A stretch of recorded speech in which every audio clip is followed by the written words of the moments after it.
የዝሙት መንፈስ ሶስት አይነት ባህሪ ያለው ጸባይ ያለው የመንፈሱ በጸባይ ነው። አንደኛ እናንተን ራሳችሁን ወይም እኛ ራሳችንን ያልከሰክሰናል። ሁለተኛ በእኛ ዙሪያ ያሉትን ሰዎች ያልከሰክሳል፣ ያረክሳል። ሶስተኛ ከእግዚአብሔር ጋር ያጣላል። ባህሪው ይሄ ነው፣ ማጣላት። በእኛ ዙሪያ ያሉትን ሰዎችም ያረክሳል፣ እኛንም ያረክሰናል፣ ከእግዚአብሔር ጋርም ደግሞ እንድንጣላ ያደርጋል። ምን ያደርጋል በሚለው ላይ ነው።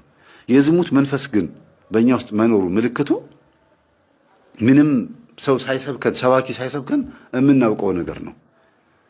ግን ከደፈነብን እንደዚህ እንደ ባለታሪካችን እንደ ድርጅቱ ባለቤት ደግሞ ከደፈነብን የሚያደርገውን ነገር እንደ ጀብድ ነው የሚቆጥረው፣ እንደ ጥሩ ነገር ነው የሚቆጥረው። እንዴ እኔ ወንድ እኮ ነኝ ምን ችግር አለው? ኃጢአት መሆኑ ግን ህሊና ይነግረዋል እኮ መቼም አይደለም። ሃይማኖት የሌላቸው ሰዎች እንኳን ህግ አላቸው፣ የጋብቻ ስርዓት አላቸው። የሚገርማችሁ ሃይማኖት የለንም ብለው የሚያስቡ እነዚህ ስኩቲስ ወይም ዘላን የሚባሉ ሰዎች ወይ በየበረሃው በየጫካ የምታያቸው ሰዎች እንኳን የትዳር ህግ አላቸው። እና እኛ ሃይማኖት ያለን ሰዎች እንደዚህ መረን ስንሆን በጣም ይከብዳል አይደል? ስለዚህ የዝሙት መንፈስ በውስጣችን ለመኖሩ ምልክቱ አንደኛ ያንቀሸቅሻል። ሰዎች አንድ ነገር እስኪያደርጉት ድረስ በጣም ያንቀሸቅሻቸዋል። ካደረጉት በኋላ ደግሞ ጸጸት በውስጥ በኩል እንዲፈጠር ያደርጋል። ስለዚህ የዝሙት መንፈስ ስራው ምንድን ነው? እንድንተኛ ማድረግ ብቻ ሳይሆን ከተኛን በኋላ እንድንጎዳ ማድረግ ነው ስራው። ሁለተኛ የዝሙት መንፈስ መኖሩ ምልክቱ አጠገባችን ላሉ ሰዎች የምናሳየው ባህሪ ይለያያል። አንድ አይነት ባህሪ አናሳይም። ባህሪያችን ይቀያየራል። ለምሳሌ ለሚስቱ የሚያሳየው ባህሪ፣ ለልጆቹ የሚያሳየው ባህሪ፣ ሚስትም ሴትም ከሆነችም የዝሙት መንፈስ ካለባት ለባሏና ለልጆቿ የምታሳየው ባህሪና በዝሙት ለወደቀችበት ቦታ የምታሳየው ባህሪ ይለያያል። የዝሙት መንፈስ እናንተ ተረዱት ምን አይነት ባህሪ እንደሆነ በየቤቱ ስለሚለያይ እናንተ ራሳችሁ ወቁት። ሌላው የዝሙት መንፈስ ውስጣችን መኖሩ ምልክቱ ግለ ወሲብ የምንፈጽመው ነገር ነው።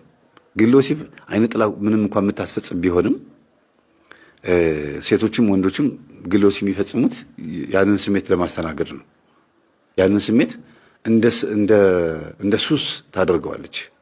እንደ ሱስ በዕለት ሰው የሚበላው ሱስ ሆኖበት ብቻ አይደለም፣ የግድ የህይወቱ አንድ አካል ስለሆነበት ነው። ካልበላ ስለማይኖር ነው። ዝሙት ካልፈጸመ እንደማይኖር አድርጎ ይስልበታል ማለት ነው። ልክ እንደ ምግብ ማለት ነው።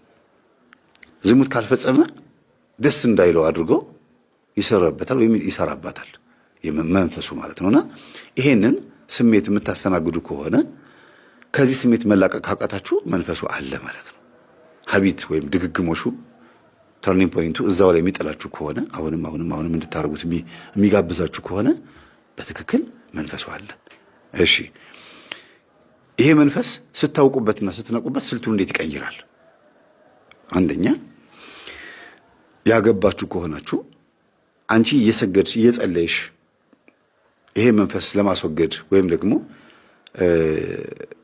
ስርዓት ይዘሽ በጾም ውስጥ ማለፍ የምትፈልጊ ከሆነ ከአንቺ ይወጣና ባልሽ ላይ አርፎ ያስጨንቅሻል። በሰንበት ቀን፣ በግዝት ቀን፣ በአጽዋማት ጊዜ ምናምን ላይ ችግር ይፈጥራል ማለት ነው። ያስጨንቃል፣ ያስቸግራል። አንተም ላይ ደግሞ ከሆነ ሚስትህ ላይ ከአንተ ወጥቶ ሚስትህ ላይ ያርፋል። በፍቅረኛሞቹ መካከልም ከሆነ ደግሞ መስገድ፣ መጾም፣ መጸለይ ሲጀምሩ ይፈታተናቸዋል። መዳራት፣ ሸራ መጓተት ምናምን እንደሚባለው አለ አይደለም? በዛ ነገር ውስጥ ይጥላቸዋል። ከባድ ችግር ውስጥ ይከታቸዋል። እና መንፈሱ ከኛ ይወጣና እኛ ስንተጋበት ከኛ ይወጣና ሌሎች ሰዎች ላይ አድሮ መጥቶ ያንን ጉዳይ እንድናስተናግደው እንድናስበው ከአይምሯችን እንዳይጠፋ በጾሙም ሆነ በዛ በዕለቱ ወይም ደግሞ በጉዳዩ በረከት እንዳናገኝ ያደርገናል ማለት ነው። የረከሰ ሐሳብ ስለሚያመጣ ሁልጊዜ የረከሰ ሐሳብ መሆኑን ሳይነግረን እኛ እንዲጥመንና እንዲጣፍጠን አድርጎ ነው የሚያመጣው። ለእኛ እንዲስማማ አድርጎ ነው የሚያመጣው።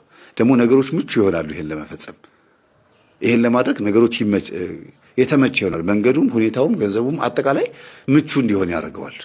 በባልና ሚስት መካከል ግን ምቹ እንዳይሆን ያደርገዋል። በሁለታችሁ መካከል ቅራኔ እንዲኖር ምክንያት ተፈጥሮ በምትሰርቁት ጉዳይ ላይ ግን ምቾት እንዲፈጠር ያደርጋል ማለት ነው። ነገሮች እንዲስተካከሉ እንዲሳካ ያደርገዋል። እና የተሰረቀ ይጣፍጣል ብለው እንደሚሉት አይነት ነገር አካሄድ እንድትሄዱ ያደርጋችኋል።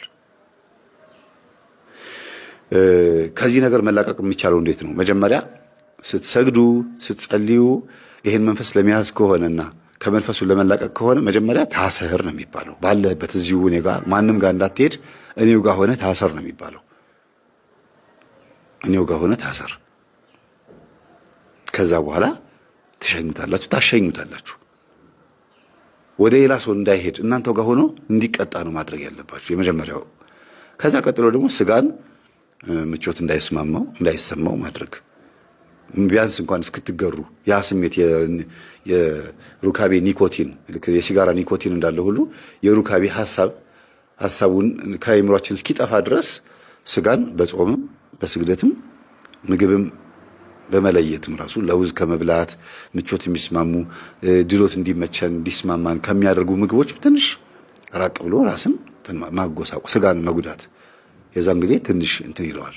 ህልምም ይከፈትላችኋል እኮ ብዙ ጊዜ ምቾት እኮ ህልምን ይከለክላል። ስጋ ጎስቆል ሲል ህልሞች ክፍትፍት ይላሉ። መጽሐፍ ቅዱስ ይናገራል። ስጋ ደካማ ነው፣ ነፍስ ግን ሁልጊዜ ንቁ ናት ይላል ማቴዎስ ወንጌል ላይ። ሁልጊዜ ነፍስ ብርቱ ናት፣ ሁልጊዜ የነቃች ናች። አትተኛም ነፍስ።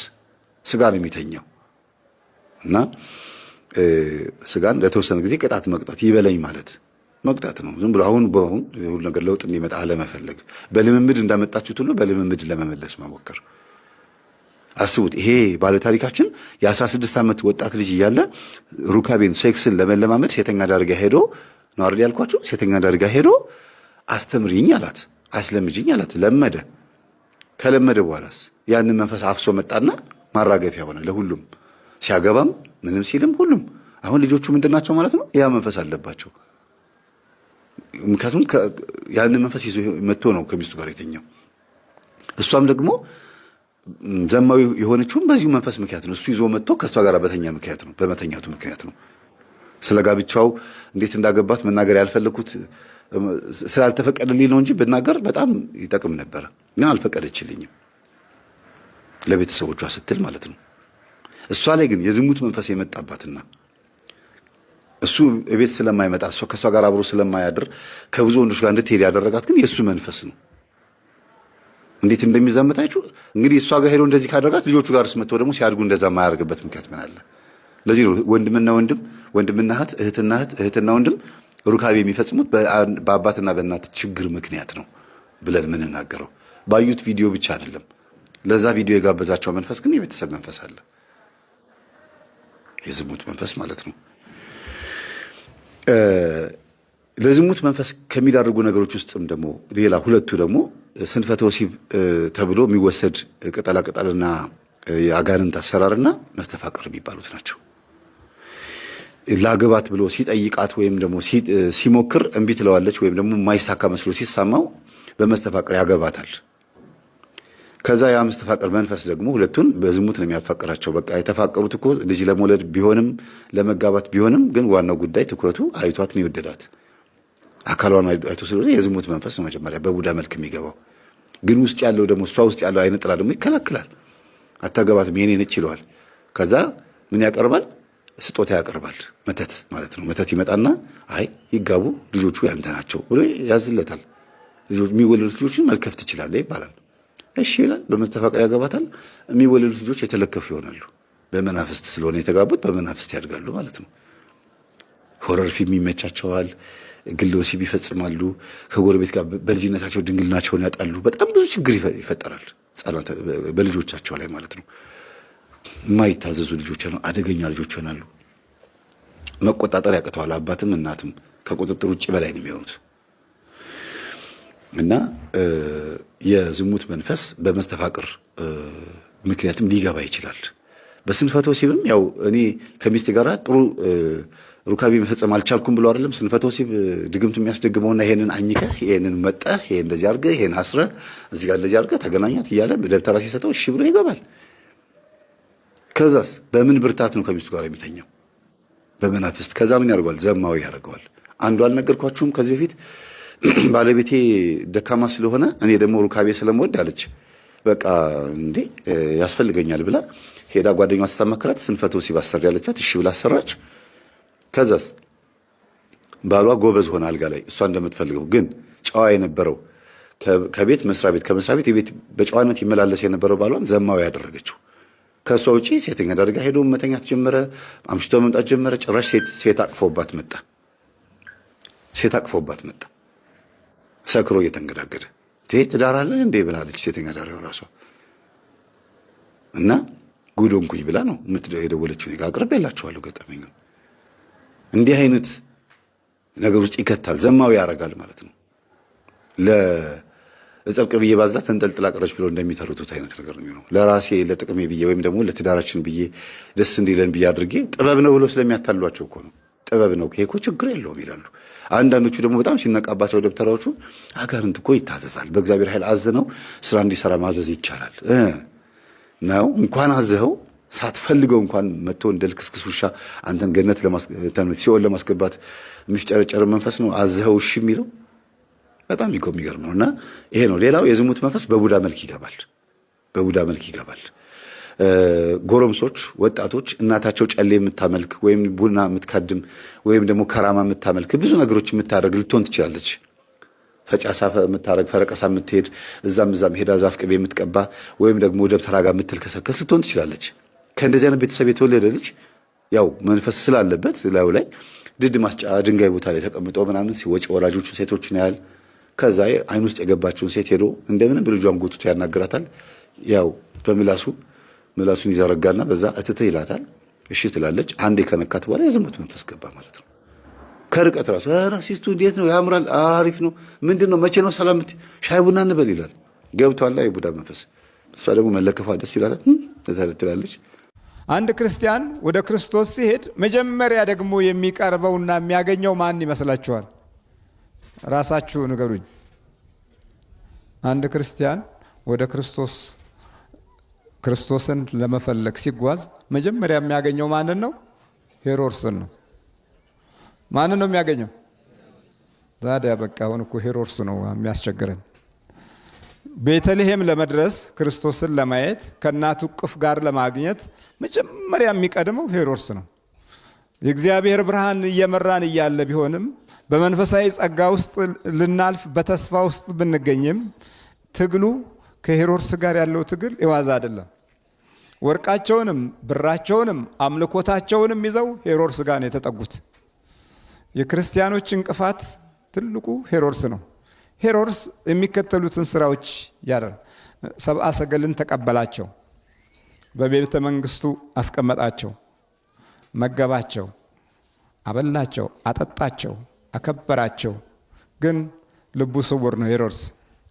ዓለም ልክ እንደዚህ ነች። ትቀበልሃለች፣ ታባብልሃለች፣ ትመግብሃለች። አንዳንድ ጊዜም ፍላጎትህን ለማሟላት በምታደርገው ትግል ውስጥ የመጀመሪያ ተሳታፊ ናት፣ ረዳት ናት፣ ታግዝሃለች። ወደ ቤተልሔም ስትሄድ ምንም የለም። ቀና ማለት ብቻ ነበር የሚያስፈልገው ወደዛ ለመሄድ። ግን ቀና ብለው እያዩ ከብርሃኑ አሁን ተለዩ። ብርሃኑ ቆመ። ሄሮድስ ጋር ሲደርሱ ወደ ላይ የሚያዩበት ብርሃን የለም። አሁን የሚያዩት ሄሮድስን ብቻ ነው። ወደ እግዚአብሔር አምላክ መንገድ ስትመጣ መንገድ ላይ የምታገኘው ሄሮድስን ነው። ኑሮህ ሄሮድስ ነው፣ ጊዜ ሄሮድስ ነው፣ ዘመንህ ሄሮድስ ነው፣ ቤተሰብህም ሄሮድስ ነው። የእግዚአብሔር የሆነውን ነገር ይከለክልሃል። እንደው ጸሎት ጀምራችሁ ቤተሰቦቻችሁ አልተሰላችሁም? አልፎም ተርፎ እንኳ በቤት ውስጥ ያሉት ባልና ሚስቶች አንደኛው ጸሎቱን ረዘም ካደረገ ወጡ ሊበርድ ነው ትላለች።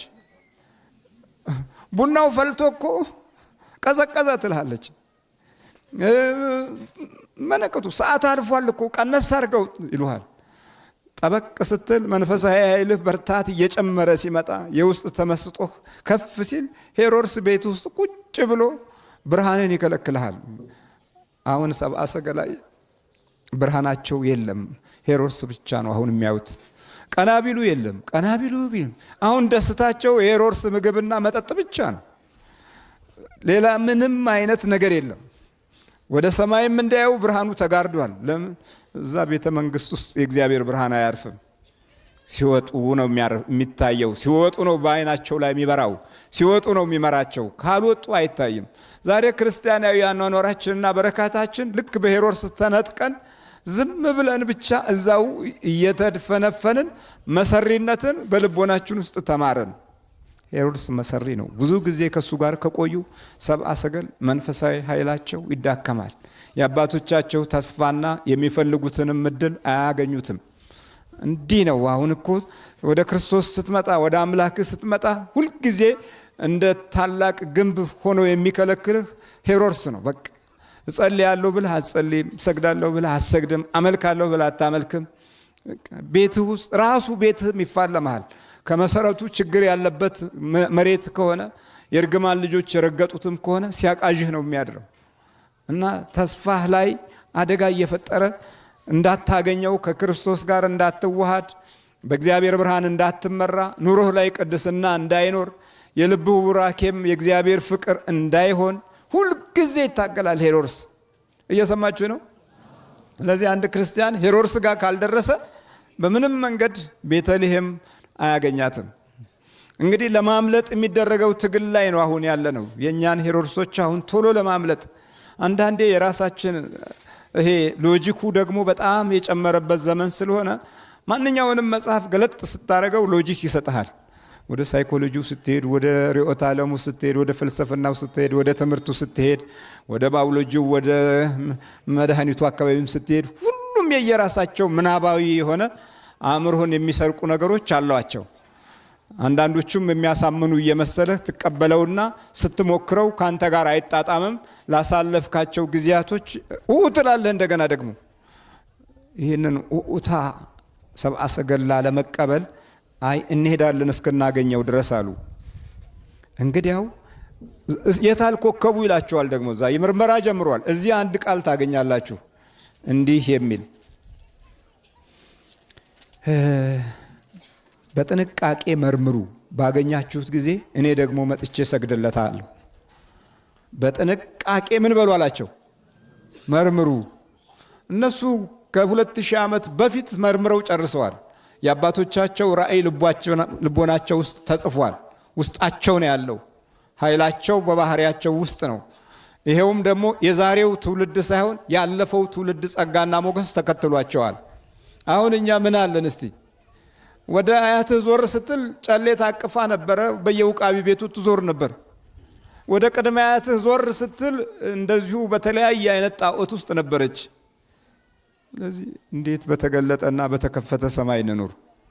መዘዙ እኮ ሰፋ ያለ ነው። በዚህ በመናፍስቱ ዓለም ህይወት ውስጥ በደንብ ካስተዋልን እና በጥንቃቄ መርምሩ ይላል። ጠንቃቃ ነው ጠላት። ይኸውልህ አሁን አይነ ጥላ የለብኝም ስትል የኖርክ ሁሉ አሁን ድንገት ይመጡና አንዳንድ እናቶች ዋለኮ ሲባል ኧረ የለም እኔ ላይ 7 ዘር ማንዘሬ ክርስቲያን ነው ይላሉ፣ ይፎክራሉ። ፉከራ አላዋጣም። ፉከራ ለጳውሎስም እንኳ አልሆነለትም። በኋላ እኔ ማነኝ አለኩ። ትልቅ የነበረው ኃያል የነበረው ኧረ እኔ ትል ነኝ አለ። ዳዊትም እንደዚሁ ብርቱ የነበረው ኧረ እኔ ትል ነኝ አለ።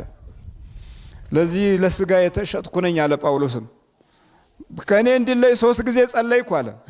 ሰይጣኑ ማለት ነው። የብንያም ዘር ስለነበረት የተዋርሶ መንፈስ አለበት። ከእኔ እንዲለይ 3 ጸለይኩ፣ ግን ጸጋዬ ይበቃሃል አለኝ። መጨረሻ ሲሞት ነው የተለየው። እና በጥንቃቄ መርምሩ ይላል። ጠላት ይሄን ያህል ጊዜ ሰጥቶ ለዚህ አይነት ጉዳይ ቦታ ሰጥቷል። ለሰብአ ሰገል ትልቅ ቦታ ሰጥቷቸዋል። መንፈሳዊ በረከት መምጣት ሲጀምር አንዳንድ ጊዜም ጠላት ይከብሃል። አሁን ሰብአ ሰገል ተከበቡ፣ በደንብ ተከበቡ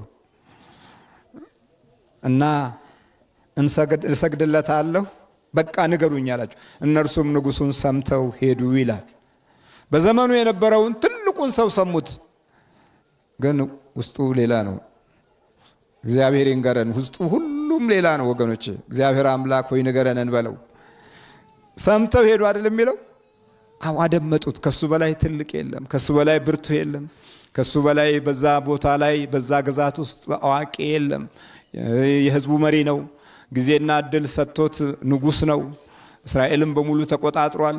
እነሱ የሚፈልጉትን የሚከበረውን የተወለደውን የአይሁድ ንጉስ አሁን በኮከቡ ነበር የሚመሩት። አሁን ንጉሱ ሌላ ኮከብ ሆነና ቁጭ አለ። ሌላ ኮከብ ይጠብቃል። በቃ ሰምተውት ሄዱ። እነሆም በምስራቅ ያዩት ኮከብ ሕፃኑ ባለበት ላይ መጥቶ እስኪቆም ድረስ ይመራቸው ነበረ። ሕፃኑ ያለበት ቦታ ላይ እስኪቆም ድረስ ምን ይላቸው ነበር? ይመራቸው ነበረ። ኮከቡን ባዩ ጊዜ በታላቅ ደስታ እጅግ ደስ አላቸው። ከሄሮድስ ወጡ። እግዚአብሔር ስሙ የተመሰገነ ይሁን። ከሄሮድስ ሲወጡ ማንን አገኙ? ደግሞ ኮከቡን አገኙት። የመጀመሪያው መሪያቸውን አገኙ። የመጀመሪያው መሪያችንን አላገኘንም እኮ።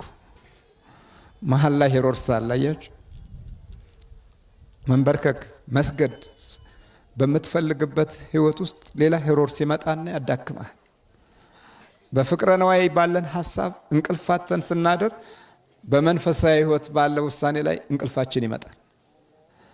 ለነገ ለምናገኘው ዕቁብ ወይም ነገ ለሚመጣ ትርፍ ዛሬ እንቅልፋተን ስንጓጓ ለጸሎት በሚሆንበት ጊዜ አቤት ያለው አዚም አቤት አቤት አቤት። እንቅልፍ ያጣህበት ጉዳይ ለስጋዊ ትርፍ ነው። ለመንፈሳዊ የምትሰጠው ቦታ ግን ከህሊና ፈቃድ ጋር አይገናኝም፣ አይስማማም፣ ይጣላል።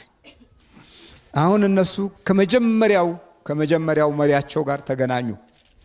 ኮከቡን ባዩ ጊዜ በታላቅ ደስታ ሄሮድስ ቤት በገቡ ጊዜ ቤተ መንግስት በገቡ ጊዜ ታላቅ ደስታ አይለንም። አስቡት፣ ዓለም ደስታን ለማምጣት ስንት ጊዜ ሞከርን። በትልልቅ የዩኒቨርሲቲ ተቋም መገንባት እንደስታለን ብለን ነበር። በዛ ውስጥ ረጅም ዘመናት የተማሩ ልጆች ለትውልዳቸውም ሆነ ለቀጣዩ ቤተሰብ የፍሬ ኃይል ሆነው ጸጋንና የተረፈረፈ ሞገስን ይሰጣሉ ብለን አስበን ነበር። አልሆነም። ደስታ አይመጣም ከላይ ካልተለቀቀ። ደስታ ያለው ከላይ ነው።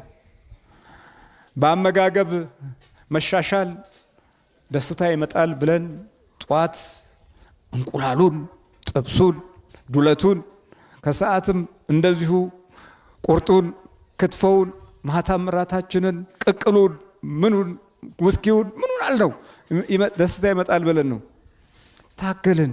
ግን ደስታ የለም፣ አልመጣም። በኋላ እንዳውም ጨጓራ ያዘንና ማግሳት ጀመረ። ሳትበላ ሳትጠጣ ታገሳለህ ትላለህ።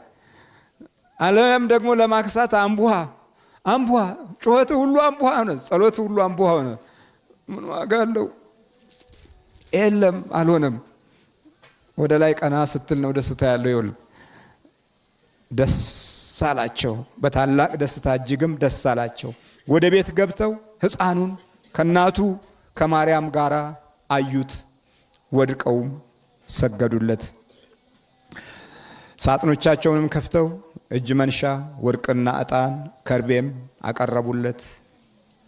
ከዚህ በኋላ እግዚአብሔር ደግሞ ስራውን ይጀምራል። መጀመሪያ በኮከብ ነበር የተመሩት፣ በኮከብ ብርሃን ነው የተመሩት። አሁን ደግሞ ከሰገዱ ከተንበረከኩ ሳጥናቸውን ከከፈቱ በኋላ የበረከት ስራ እኮ እዚህ የምትባሉት ስለዚህ ነው። የኔን ድርሻ እየተወጣሁ ነው። የእናንተን ድርሻ ደግሞ ሳጥን መክፈት ነው፣ ኪሳችሁን መክፈት ነው። አይደል እንዴ? ድርሻ ነው። በቃ ይሄ ከውስጥህ በምታደርገው በጎነት ነው። እኔም ሳጥን ልከፍታለሁ እኮ አገልግያለሁ ብዬ የምመጻደቅበት ሁኔታ አይኖርም። የበረከቱ ጊዜ በረከት ተካፋይ መሆን አለብኝ። ይጨምራል እንጂ አይቀንስም። ስጡ ይሰጣችኋል የሚለውን ኃይለ ቃል ለዘመናት አምንበታለሁ። ደሞዝ የለኝም አይደል? በነፃ ነው እኮ የምናገለግለው አይደል እንዴ? እናንተ ለስላሳ ገዝታችሁልኛል፣ ምናልባት አንዳንድ ሰዎች ጋብዛችሁኛል። ይህ ሁሉ በክፍያ ቢሆን ግን ግራውንድ ፕላስ 4 ምናምን እንገነባለን። እንደ ቃልዮቹና እንደ ጠንቋዎቹ እንደ አስማተኞቹ ቢሆን ቀላል። የጨጓራ መድኃኒት አለ፣ የኩላሊት መድኃኒት አለ፣ የቺፌ መድኃኒት አለ ተብሎ እንኳ የሚገኘው ገንዘብ ቀላል አይደለም። የአይነ ጥላ ሁሉ አለ ይልሃል፣ ያሸና መድኃኒት አለ ይልሃል። ምን ዋጋ አለው? እንዴት ነው ነገሩ? የምናስበው እኮ አስቸጋሪ ነገር ነው። ልክ ሳጥኖቻቸው መጀመሪያ ልባቸውን ከፈቱ፣ ከዛ ሳጥናቸውን ከፈቱ። አንዳንድ ጊዜ የማይስማማን ሳጥንን ከፍትና ልባችንን አንከፍትም። ይሄ ጠባለው ማለት ነው። አንዳንዴ ልባችንን ከፍትና ደግሞ ሳጥን አንከፍትም፣ ይምታታብናል። ስጦታ ከሆነ ስጦታ ነው፣ ከሁለቱም መገናኘት አለበት። ሰብአ ሰገል ሁለቱም ነገር ነው የተገናኘው። ልባቸውም ሳጥናቸውም እግዚአብሔርን አመለከ። ከዚህ በኋላ ወደ ሄሮድስ አይመለሱም። እግዚአብሔር ስሙ የተመሰገነ ይሁን።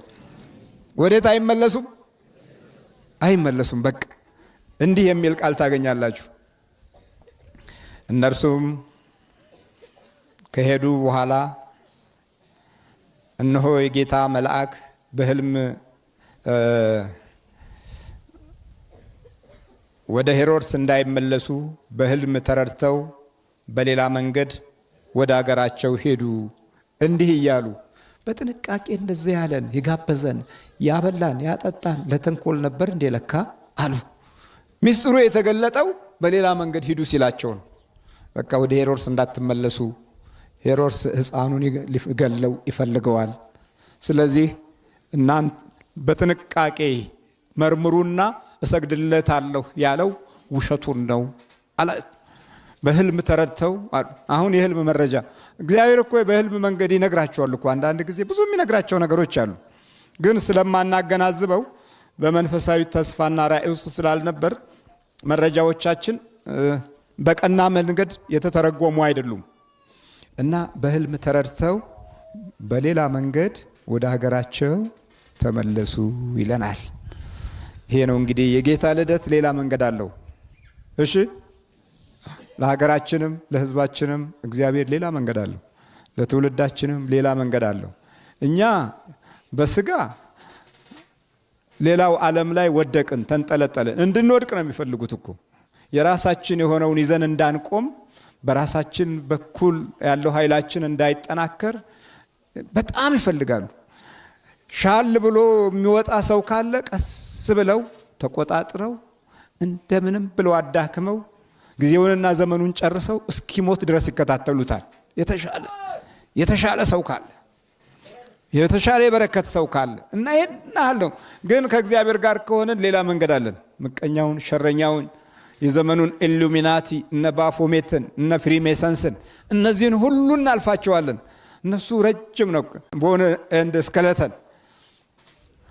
እነዚህ የአጥንት አምላኪ ነጮች ዛሬ ኢንዱስትሪውን ዓለም በሙሉ የያዙት በጠቅላላው ትውልዱን አምክነው ደብዛውን አጥፍተው እነሱ ብቻ ለመኖር የሚስገበገቡት በመንፈስ ባርነት የዘመቱብን እነዚህን ሁሉ የምናልፍበት ሌላ መንገድ አለን።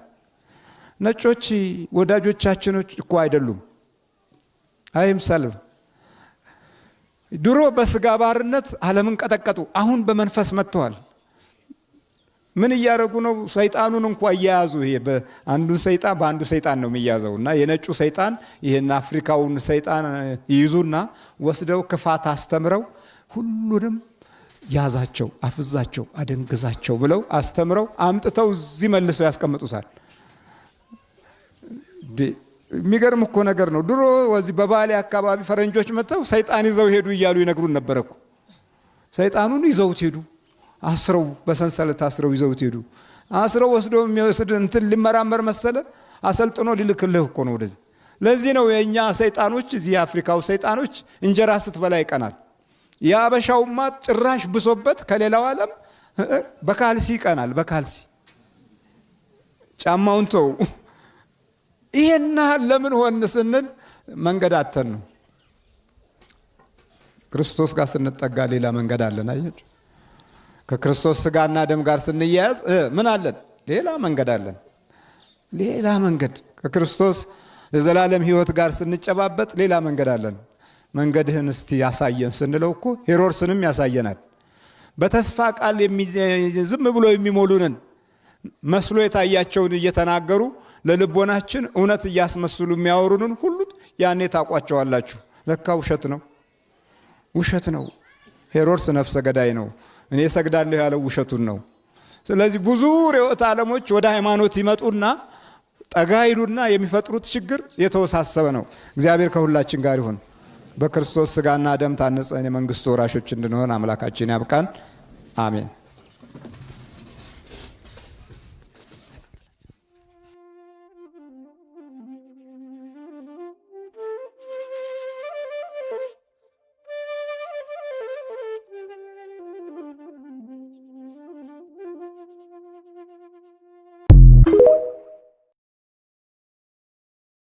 አንዳንዴ ስልክ ይደወልና ጸጥ ይላሉ። በስልክም እኮ ይገባል። ልክ ስልክ ስታነሱ በስመ ማታውቁት ቁጥር እኮ ነው። በስመ አብ ወልድ ብታማትቡበት ምን ችግር አለ? ምንም እኮ ችግር የለውም፣ ግን አልለመድነውም። ይሄ መልካም ነገሮች አያስደስቱንም። ስለዚህ ልክ ስልክማ በእኔ በስመ አብ ወወልድ ወመንፈስ ማን ነው መርዶ እንኳን ቢነገራችሁ እግዚአብሔር እንዲያጸናችሁ አማትባችሁበታል። ለሁሉ ነገር እግዚአብሔርን አስቀድሙት። ከዛ በኋላ ሌላው ተከታይ ነው። መጽሐፈ ምሳሌ ምን ይላል? ፈረስ ለጦርነት ቀን ይዘጋጃል፣ ድል ግን ከእግዚአብሔር ዘንድ ነው። እንዲህም ስትሉ እኮ ውስጥ ስለሚቃጠል ነው። ድል ከማን ነው? ስለዚህ ስጋዊ ድሎች ሊኖሩ ይችላሉ፣ ግን ዘለቄታ አላቸው የላቸው? ገደብ አለው አይደል እንዴ? ሁሉም ድሎች እኮ ምድራዊ ድል ገደብ አለው፣ መንፈሳዊ ድል ግን ገደብ የለውም። እሺ እግዚአብሔር ክንዳችሁን ያበርታ። የእግዚአብሔር ስም ካፋችሁ አይጥፋሽ። ሲወጋችሁ ምናምን ሲያማችሁ ወይኔ ምናምን ከምትሉ በስመ አብ ወወልድ ወመንፈስ ቅዱስ ቆሌን ገፈፈው አንልም ወይ? በስመ አብ የቤተሰባችንን እየጠራን እንትናዬ አንልም? በድንግል ማርያም ስም በሉ እስቲ፣ በቅዱስ ሚካኤል ስም በሉ እስቲ። ይህንን ነገር አሁንም ካላዳበርን በመናፍስት አሰራር መያዛችን ቀርቶ ሌላ ነገር ውስጥ አለመግባታችን እኔ ማረጋገጫ የለኝም። ለእናንተ ሳይሆን ለእኔም ጭምር እኮ እየተናገርኩት ያለው እኮ ለእናንተ ብቻ እንዳይመስላችሁ ለእኔም ጭምር። ልጆች ሆረር ፊልም እያሳያችሁ ልክ የዲያብሎሱ አሰራር ሲጋል ዝጊው ልጄን እንዳያማት፣ ከዛ ተይዛ ስትመጣ መከራ፣ ጥርሷን አንቀጫቀጨች መከራ፣ የምታሰቃዩን ከዛ መርገም ትስበርልን፣ ሁሉም ጋር ትረግጣላችሁ። እምነት ስለጠፋ እኮ ነው። ስለዚህ እባካችሁ እኔ እንዳልኳችሁ ነው። ነገ እኮ እንዲህ ላንቀጥል እንችላለን እኮ መሰብሰባችን የማይወድ ሊኖር ይችላል እኮ። እኛ ሌላ ምንም ከቤተ ክርስቲያን ከእግዚአብሔር ኃያልነት ከመመስከር ውጭ ሰው ይዳን ነው። ሰው ይዳን፣ ከያዘበት ችግር ይላቀቅ። እንዲህ ሆኖ አሁን ቢኖር ይሄ ሰው ቤተ ክርስቲያን እግዚአብሔር አባቶችን አይጠይቅም? ትጠይቃለች፣ እንጠየቃለን እኮ። ስለዚህ እንዲህ አይነት ነገር ነው ቤተ ክርስቲያን። ልክ እሁድ ሲደርስ እሁዷን ጠብቃ የምትመጣ እንቅልፍ እንዴት እንደምጥማችሁ ቤተ ክርስቲያን ለመሄድ ለመነሳት እንዴት እንደሚከብዳችሁ እናንተው ታውቁታላችሁ። በቃ እሁድ ሲደርስ በቃ ምክንያት ይፈልጋል። ቅዳሴው ሲያልቂድና እንደ ነገሩ የሚጸልይ ሰው፣ ከዛ እንደ ነገሩ የሚያገኝ ሰው ኑሮዬን እባክህ ክፈትልን እንለውና እድሌን ዘግተው እንላለን። ዘጊም ከፋችም እግዚአብሔርን እናደርጋለን። ኑሮዬን ዘግተው፣ ህይወቴን ዘግተው፣ ትዳሬን ዘግተው ከዛ ምን እንላለን መሰላችሁ? እባክህ ክፈትልን ደግሞ ብለን እንጸልያለን። ዘጊም ከፋችም አድርገን እያሰብን ይኖራል። እግዚአብሔር ኑሮ ይዘጋል? አይዘጋም። የዘጋብን ራስ ታውቀዋለህ። እሺ ይሄ እንደ አባባሉ አረ ሰይጣን የለም እንደምንለው አይደለም መስሎ ነው። ጎበዝ ይላል፣ ያኔ በርታ ይላል። ድሮስ እኔ በአባቴ ዳዊት ደጋሚ ነው፣ አረ እኔ ጋር ምን ይሰራል? ሳትጸልይ ምን ይሰራል? ኑሮ ተበልቶ እንጀራው ተበልቶ አረ ሰይጣን የታባቱ እዛው ሂዱ የሚያስጮት ጋር ሂዱ ይላል። እንደዚህ ስትሉ በርቱ ነው የሚላችሁ ውስጥ ሆኖ። አዎ የለብህም ማን ይነካል? ኑሮ ተበላሽቶ እድል ተበላሽቶ ቤታችሁ ይመጥሩና ሲኒ አይቆጥሩም እንደ ሰዎች። እንዲህ አይነት ነው። ቡዳው ይገባል፣ አፍዛ ደንግዙ ይገባል። የመስተፋ እንዲሁ ብዝን ብላችሁ እንድትቀሩ ወጣቱ አሁን እንደው ምን የመሰለ ሸበላውን አይነ ጥላ ትመጣና ግርድ ፊቱን ታደርገዋለች። ከዛ የሆነች ስትተዋወቅ በመልካም እንዳታየው ቀድማ ታየዋለች። አረ ትዳር ፈልጉልኝ እያለ ይዞራል። ትዳር አጣው የሚል ወንድ አልበዛም እንዴ? ሴቷም ደግሞ ትዳር ስታጣ በመንፈሳዊ ሕይወት ውስጥ እግዚአብሔር ከመጠየቅ ይልቅ እንደ ሐና ወደ እግዚአብሔር ከመጮህ ይልቅ የሆነ የሌላቸውን ነገር ተቀባብተው እኔ አንድ ኢንተርኔት ላይ ያስቃ የ80 ዓመት ሴትዮ የ20 ዓመት አስመስለዋት በሜካፕ አቤት ዱቄት እንዲህ ብታራግፉት ሌላ ነገር ነው የሚወጣው። እንዲህ ተሸክማችሁ ሌላ ታምይ ደፍድፈው ተፈጥሮ ውበት ነው። እግዚአብሔር በተፈጥሮ ከዋባችሁ በማንነታችሁ አትፈሩ። እግዚአብሔር የሰጣችሁን ውበት እግዚአብሔር ሰጥቷችኋል። ሳትናገሩ የሚጠሏችሁ የሉም። ሳትናገሩ ይሄ ሰውዬ መጣ ደግሞ ይላችሁ። ስለዚህ ይሄ ነው እባካችሁ። እኔ አሁንም እንዲህ ለፍተን ከበቂ በላይ እኮ ተለፍቷል። ግን እንደው ነገሩን እግዚአብሔር እንኳን እንትን ከሚለኝ ብዬ እኔ የሚሆነች ላበርክት ብዬ ነው እንጂ በጣም እኮ ታውቁታላችሁ፣ ግን ስለማትተገብሩት እኮ። ስለዚህ እንዳታደክሙኝ እሺ። እኔም ይኸው ካለ ዕድሜ አርጅቼ በኋላ እናንተን ነው እንደው የህዝብ እንዳልልን አባ አገልግሎት ያቆመው ጊዜው ወቅቱ ሰዓቱ እንደማይመች አውቆ ያገለገለበትን ርቀት አይቶ ሰውም ደግሞ በቃ የተለወጠው ተለውጧል ብዙ ሰው ይላል እኮ። ለምንድነው? ካለፈ በኋላ ጥቅሙን ይረዳሉ።